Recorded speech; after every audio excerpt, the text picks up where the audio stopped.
아버지의 하루는 늘 똑같았죠. 아침엔 아내 사진을 보면서 혼자 수많은 대화를 했어요. 그러다 문틈새로 바람이 스며들 때면 글쎄요, 뭔가 허전했죠. 그날은 역시나 평소처럼 시작됐습니다.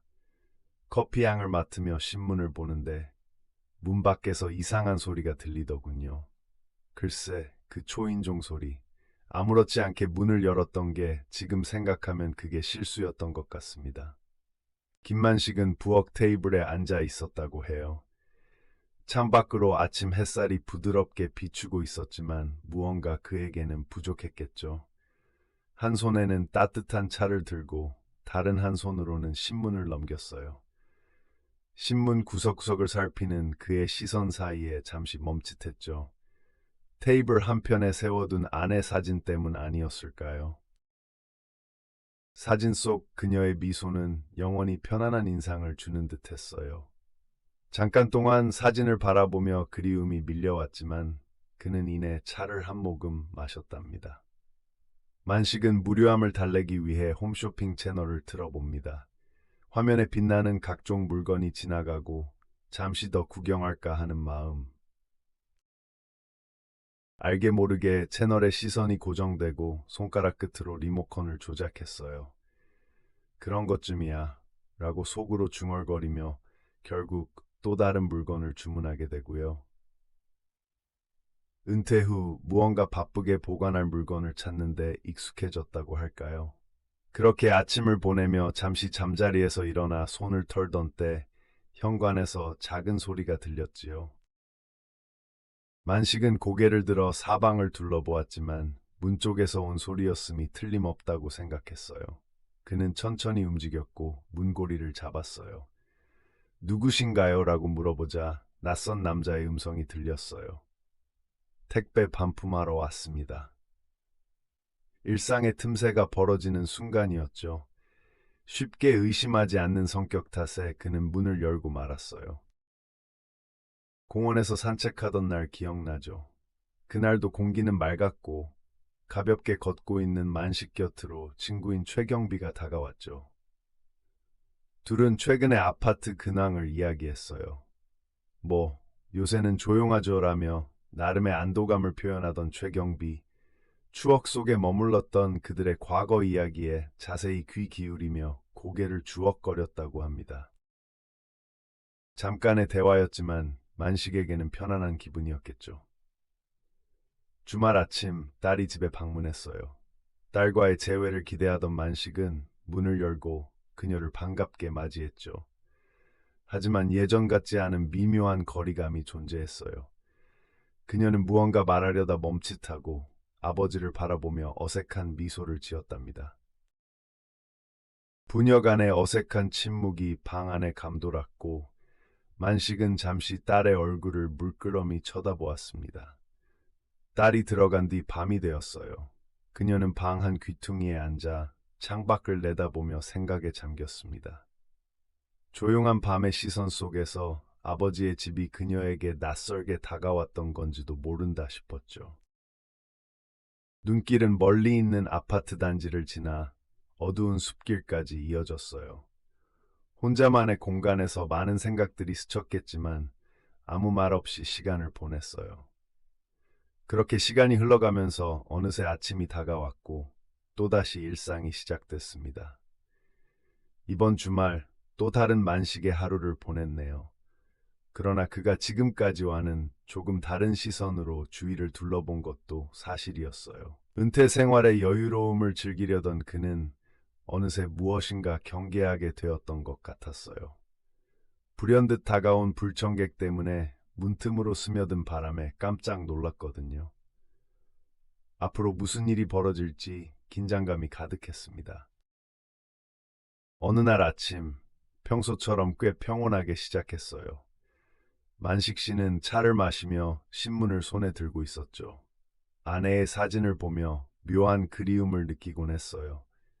그래요. 그리움이란 게 참 묘한 거더군요. 하지만 그날은 아무것도 일어나지 않을 것 같은 일상이었습니다. 자신의 시간이 어디선가 소리 없이 움직이고 있다는 생각이 들곤 했죠. 시간은 언제나 흘러갔습니다. 무료함을 달래기 위한 그의 방식은 홈쇼핑이었어요. 아침마다 반복되는 이 의식이 그에게 작은 즐거움이었던 것 같았어요. 물건들이 그의 집으로 쌓여가고 있었으니까요. 그 자체로도 작은 기대감이 있었죠. 하지만 그 기대감이 그렇게 오랫동안 지속되진 못할 거란 걸 그는 아마 알고 있었을 겁니다. 그날도 최경비와 잠시 담소를 나누었죠. 아파트의 근황, 주의할 사항들, 일상적인 이야기들이 오갔어요.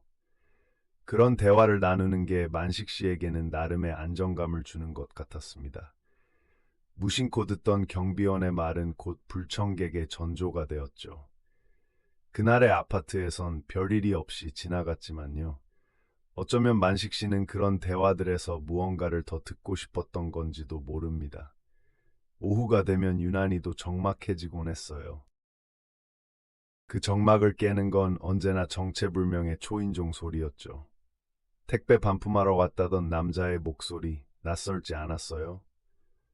만식 씨는 경계심 없이 문을 열어주었습니다.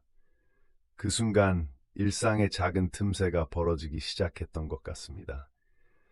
사람은 언제나 사소한 곳에서 실수를 하게 되죠. 하지만 불청객은 그렇게 쉽게 물러가지 않았어요.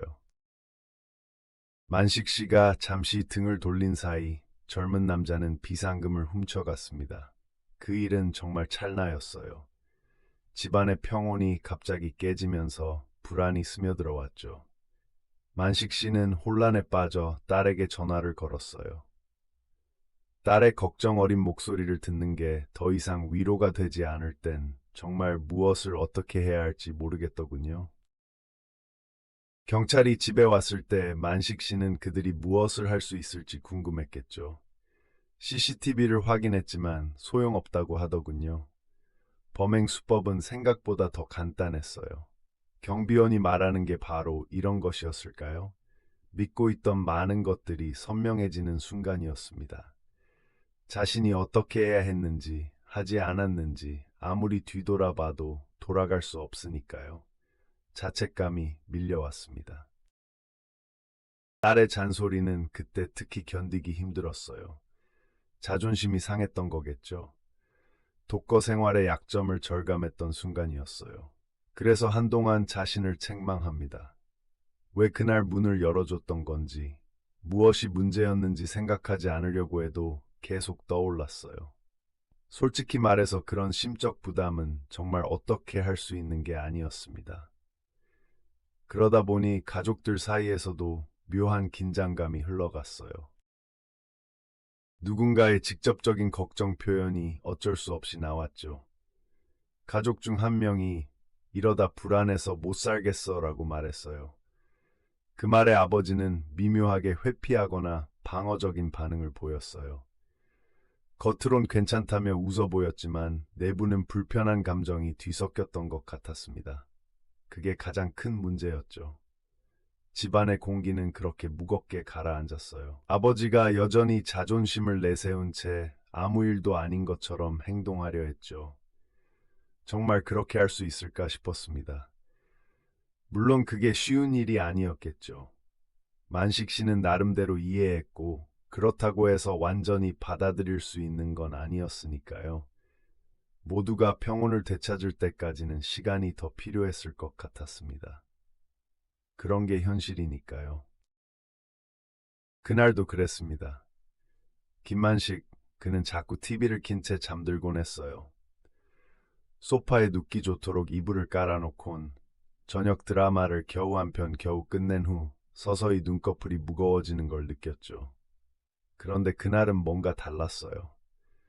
눈을 감기도 전에 등 뒤에서 시린 바람이 스며들어오는 듯한 느낌이었으니까요. 그가 깨어있는 동안 그의 몸은 더 이상 예전 같지 않았죠. 식사를 하며 젓가락질을 하다가도 잠깐의 정적, 발끝에서 어색한 감각이 전해졌습니다. 아내가 떠난 지 오래되었지만 그의 마음 한구석에 여전히 남아있는 그리움, 무심코 거실 한켠에 놓인 아내의 사진을 바라봤습니다. 마치 사진 속 그녀가 무언가 말하고 싶은 듯한 기분이었죠. 혹시라도 그가 자주 걸어두던 화분의 위치가 변해간 데에 신경이 쓰였는지도 모릅니다. 에이, 뭐 별거겠어 라고 중얼거리곤 창밖으로 시선을 돌렸어요. 그런데 창문 밖으로 하늘은 이상할 정도로 맑았죠. 너무 맑은 하늘이 오히려 어색했습니다. 그의 딸이 가끔 전화를 걸어왔죠.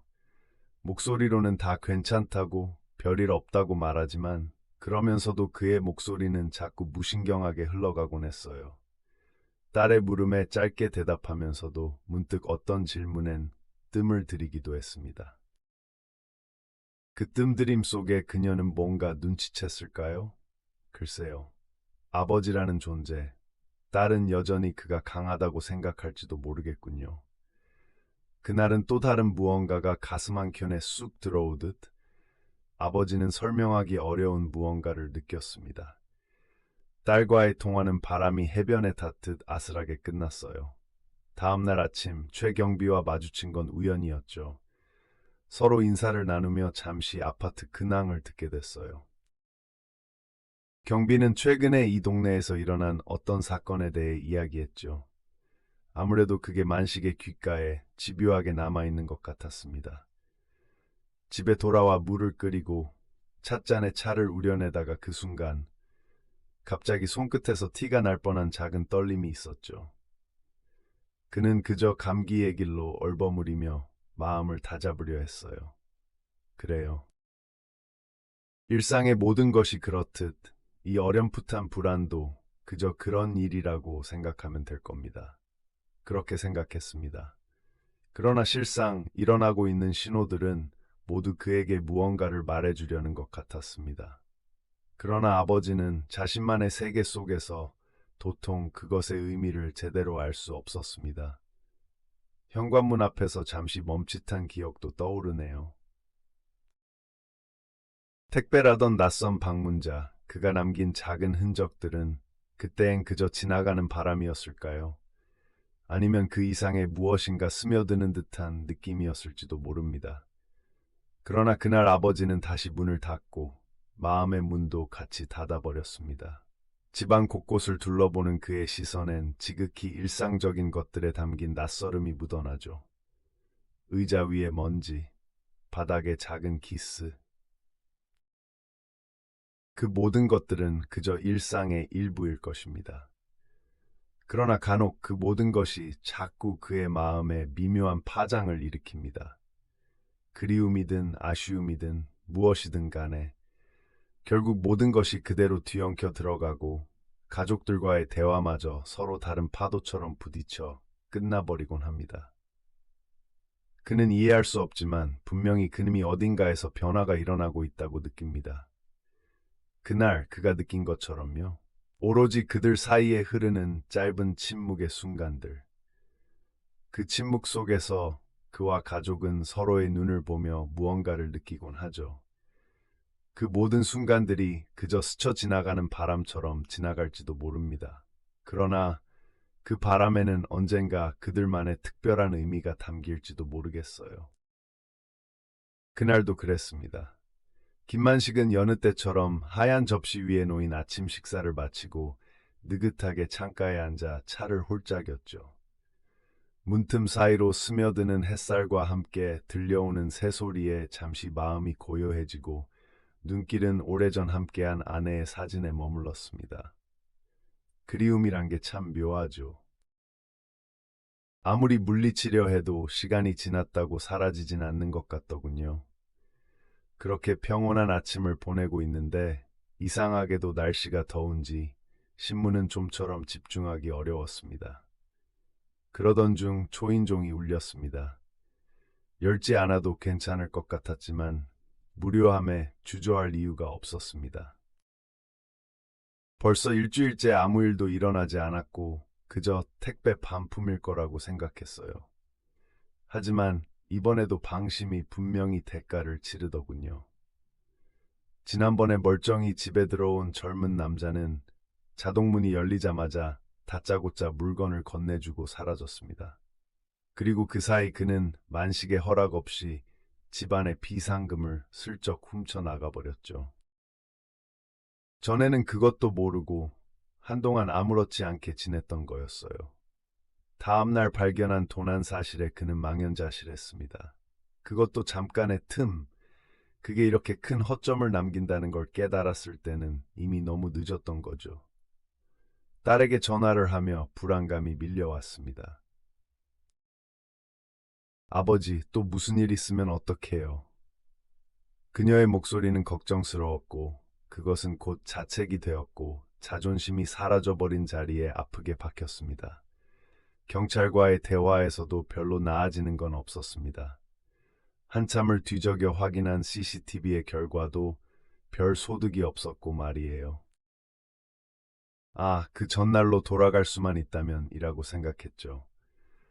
노인만을 노리는 범죄라는 사실을 알고 나면 더욱 그랬습니다. 허술한 친절이라니 생각해보면 너무도 서글픈 일이었어요. 그러니 방어심이 커지고 결국 집 밖으로 한 발짝 나가기가 두려워지더군요. 그런데 그날 다시 초인종이 울렸습니다. 쿵쾅거리는 심장, 침묵으로 덮인 방 안. 이번엔 똑같은 멘트로 등장하는 젊은 남자가 있었죠. 택배 반품입니다. 마음속으로 수없이 그려본 상황이었지만 막상 닥치니 여전히 두려움이 빠져나오지 않더라고요. 그래서 이번엔 달랐습니다. 문을 열진 않았습니다. 대신에 최경비가 하라는 대로 확신에 찬 목소리로 물었죠. 무슨 일로 오셨나요? 그것만으로도 충분했어요. 젊은 남자는 당황했고 급히 말끝을 흐리며 뒤로 물러났습니다.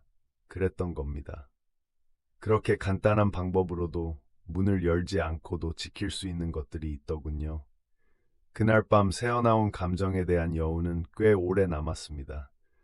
불안한 마음을 단단히 조이던 그 긴장감이 이제는 조금씩 달라지기 시작한 것 같았죠. 당황한 상대방의 침묵이 내게 이렇게 큰 힘을 줄 몰랐던 거죠. 그리움과 무력함 사이에서 지친 하루였지만 그 하루 역시 나름의 끝맺음을 보였다는 생각이 들었습니다. 그리고 글쎄요. 그래도 조금은 나아진 것 같았어요. 아침이었어요.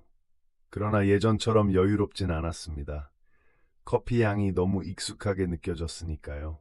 무심코 신문을 펼치며 어제 읽었던 기사나 다시 훑어보게 되는 그런 날이었죠.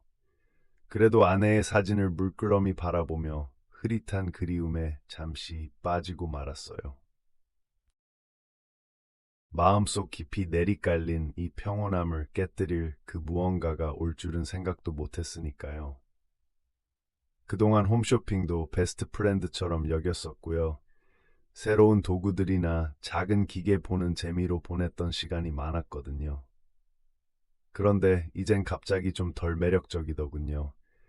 마음 한구석에 생긴 빈자리를 채우긴 역부족이었던 것 같았습니다.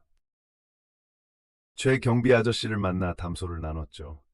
아파트의 자질구레한 이야기를 들으면서 어느 정도는 안정을 찾았었습니다. 초인종이 울리기 전까지는 그랬어요. 오후는 조용했지만 그 조용함이 점점 어딘가 찜찜하게 느껴졌어요. 그때 초인종이 울렸거든요. 낯선 남자의 목소리가 들렸습니다. 택배 반품하러 왔다라며 말이죠. 방심했던 나머지 그저 그 문을 열어주고만 말았습니다. 지금 생각해보면 그게 일상의 틈새를 벌리는 시작이었겠죠. 우리 같은 노인네들도 당할 수 있다니 참 놀라운 일이었습니다. 그날 이후 혼자 있는 시간이 많아졌어요. 와이프를 잃고 난 후로 그렇게 익숙했던 그 혼자만의 공간이 이제는 조금 무겁게 느껴집니다. 공기가 조금은 더 답답하게 느껴지기도 했어요. 무심하게 지나친 범죄에 대해 다시 깊게 생각해보게 되던 순간이었습니다. 딸과 통화하면서도 전처럼 애정어린 잔소리를 듣는 것마저 조금은 거북스러워졌습니다. 예전 같으면 크게 웃어넘겼을 작은 충고들이 이젠 자존심을 건드리더군요. 나이 드는 것도 참 서글픈 일이었죠. 그 다음 날에 다시 초인종이 울렸어요. 역시 비슷한 목소리더군요. 이번엔 조금 색다른 행동을 보였어요. 그동안 경각심을 잊고 살았다면 이번엔 고개를 내밀고 누군지 확인했죠. 문은 그대로 닫힌 채로 두고 말이죠. 범인의 표정이 당황스러워 보이는 걸 보니 차마 웃음이 나오더군요. 무엇보다도 그 안도의 한숨을 내쉴 수 있어 다행이었습니다. 안정감을 되찾은 그날 밤 최경비 아저씨에게 감사의 인사를 전했어요. 그의 조언 덕분에 작은 위기를 넘겼다는 생각 때문이었어요. 하지만 여전히 마음 한구석에 남아있는 불안감은 어쩔 수 없었습니다. 그리고 혼자가 된 이 공간에 아직도 익숙하지 않다는 이상한 기분까지도요. 그러고 보니 이젠 정말로 자신을 지켜내는 것이 얼마나 중요한지를 깨달은 것 같아요. 이런 경험을 다른 이들과 나눌 수 있다면 그것도 또 다른 보람이 되겠죠. 그렇지만 여전히 그 끝이 어떻게 될지는 알 수 없는 일이었습니다. 과연 이 평온한 나날이 계속 유지될 수 있을까요? 그 누구도 알 수 없는 일이니까요. 생각할수록 글쎄요. 그나저나 나는 정말로 다시 안심할 수 있게 된 걸까요?